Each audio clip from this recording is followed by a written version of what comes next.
Good morning dear students.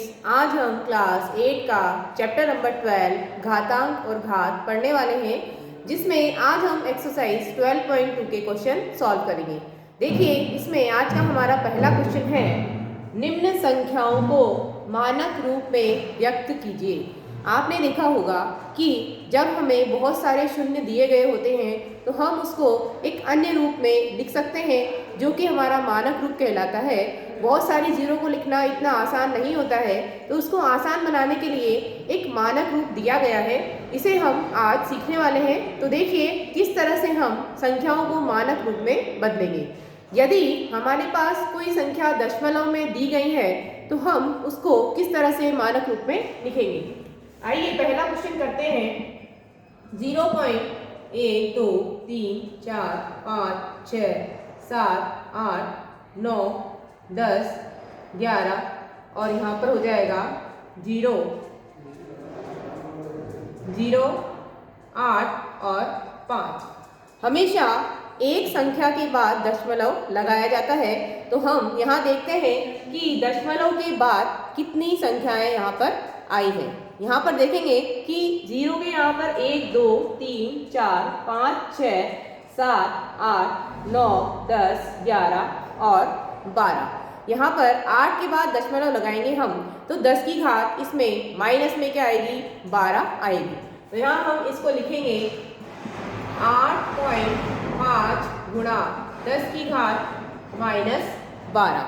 हमें देखना है कि दशमलव के बाद यहाँ पर संख्या दशमलव में है, इसलिए एक संख्या के बाद दशमलव लगाने के लिए हमें यहाँ पर 10 की घात क्या लगानी चाहिए। तो यहाँ देखते हैं कि 1 2 3 4 5 6 7 8 9 10 11 और 12।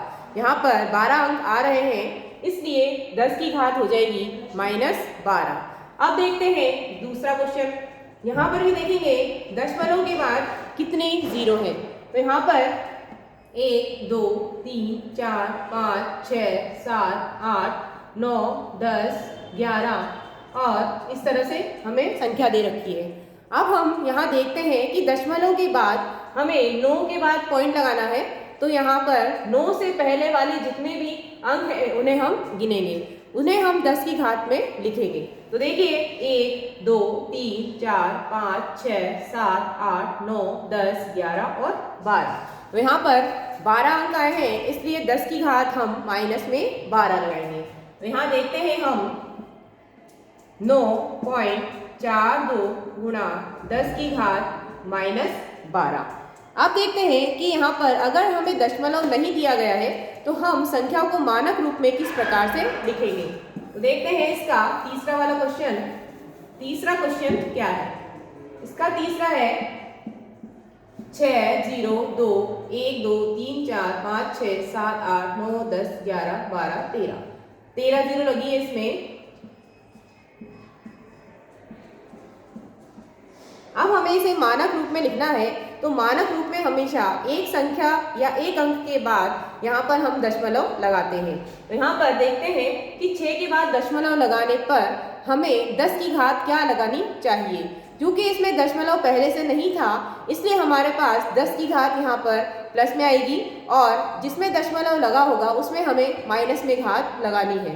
तो देखते हैं 1 2 3 4 5 6 7 8 9 10 11 12 13 14 और 15।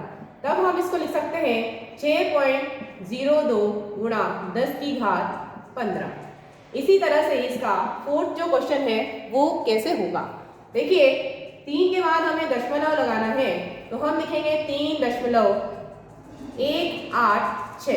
अब यहाँ पर 3 के बाद जितने अंक आए हैं उतने हम गिनेंगे। कितने हैं, 1 2 3 4 5 6 7 8 9 10। तो यहाँ हम लिख सकते हैं 10 की घात 10। ये इसका मानक रूप हो गया। अब हम इसके नेक्स्ट क्वेश्चन की बात करते हैं कि जब हमें संख्याएं दशमलव में दी गई है तो उन्हें मानक रूप में किस प्रकार से लिखा जाता है, और अब हम मानक रूप से उन संख्याओं को दशमलव में किस प्रकार से व्यक्त कर सकते हैं। तो देखिए क्वेश्चन नंबर 2 हमें दिया गया है, निम्न संख्याओं को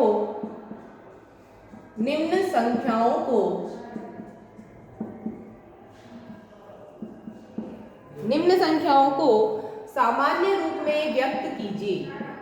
सामान्य रूप में व्यक्त कीजिए। हमें यहाँ पर 10 की घात लगाई हुई संख्याएं दी गई हैं, मानक रूप दिया गया है। अब हम उन संख्याओं को सामान्य रूप में किस प्रकार से लिखेंगे? तो देखिए, इसका पहला क्वेश्चन हमें दिया गया है 3.02 गुणा 10 की घात -6। यहाँ पर हमें 10 की घात -6 दी गई है। -6 का मतलब ये है कि हम इसको 1/10 की घात 6 भी लिख सकते हैं। अब देखते हैं यहाँ पर 3.02 गुणा 1/10 की घात 6, यानी कि यहाँ पर जीरो की संख्या कितनी है? 6 है। अब हम इसको लिखेंगे 3.02 गुणा 1/1, 2, 3, 4, 5, 6। अब हम इसको 3.02 और बटा यहाँ लिख सकते हैं 1, 2, 3, 4, 5, 6। क्योंकि यहाँ पर हमें पता है कि दशमलव लगाना है, तो दशमलव किस प्रकार से लगाया जाएगा? इसमें संख्या में पहले से ही दशमलव है, तो हम देखते हैं कि यहाँ 3 के आगे हमारी संख्या कितनी होनी चाहिए? 6 होनी चाहिए। अब हम इसको बनाने के लिए क्या करेंगे? यहाँ लिखेंगे 1, 2, 3, 4, 5 और ये 6, 0 और 2। यहाँ पर 0 दशमलव क्या आ जाएगा?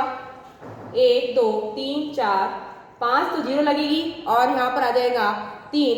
इस तरह से ये संख्या यहाँ पर लिखी जाएगी। अब हम इसका नेक्स्ट क्वेश्चन करते हैं, क्वेश्चन नंबर 2। क्वेश्चन नंबर 2 इसका दिया गया है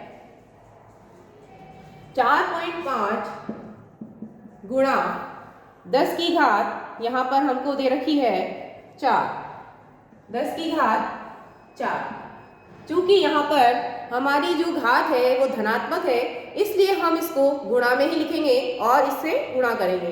तो देखिए 4.5 को 1, 2, 3, 4 0 लगेगी। अब हम इसको गुणा करेंगे तो हमारा यहाँ पर 0 कट जाएगा और यहाँ लिखेंगे 4, 5, 1, 2, 3। इन्हें आपस में गुणा करने पर हमारे पास क्या आ जाएगा? 45,000, और यही इसका सामान्य रूप होगा। अब हम इसके नेक्स्ट क्वेश्चन की बात करते हैं, क्वेश्चन नंबर 3। क्वेश्चन नंबर 3 हमको क्या दिया गया है कि निम्न कथनों में जो संख्या प्रकट हो रही है उसे मानक रूप में व्यक्त कीजिए। हम यहाँ लिखेंगे इसे मानक रूप में व्यक्त कीजिए। तो यहाँ पर मानक रूप में व्यक्त करने के लिए हमें जो भी स्टेटमेंट दे रखा है उसे हमें पढ़ना है और उसको हमें मानक रूप में बदलना है। तो देखिए, एक माइक्रोन हमें दे रखा है 1/1, 2, 3, 4, 5 और 6। यहाँ पर 10 की घात कितनी आ जाएगी? 10 की घात आएगी यहाँ पर 6। अब देखो, यहाँ पर हम कोई संख्या इससे गुणा में नहीं है, तो हम इसको डायरेक्ट दशमलव में बदलने के लिए क्या करेंगे?